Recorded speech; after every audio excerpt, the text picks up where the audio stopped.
বৈঠকে যোগ দিতে যাওয়ার সময় যৌন হেনস্থার মুখোমুখি হয়েছেন মেক্সিকোর প্রেসিডেন্ট ক্লাউদিয়া শেনবাউম। তাকে জড়িয়ে ধরে চুমু খাওয়ার চেষ্টা করেছেন এক ব্যক্তি। দেশটির রাজধানী মেক্সিকো সিটিতে এই ঘটনা ঘটে। পরে দেশটির পুলিশ ওই ব্যক্তিকে গ্রেফতার করেছে। ফরাসি বার্তা সংস্থা এপির প্রতিবেদনে বলা হয়েছে, প্রেসিডেন্ট ক্লাউদিয়া শেনবাউম প্রেসিডেন্ট প্রসাদের কাছে একটি বৈঠকে যাচ্ছিলেন। পথে তিনি সমর্থকদের সঙ্গে হাত মেলান এবং ছবি তোলেন।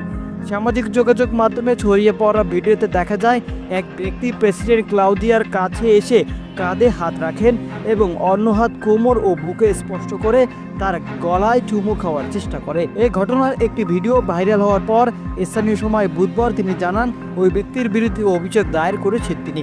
মেক্সিকোর প্রথম নারী প্রেসিডেন্ট শেনবাউম বলেছেন, যদি প্রেসিডেন্টের সঙ্গে এমন ঘটনা ঘটে তাহলে আমাদের দেশের সব তরুণীদের অবস্থা কোন পর্যায়ে আছে। নারীদের ব্যক্তিগত স্থানে অপব্যবহার করা অধিকার কোনো পুরুষের নেই।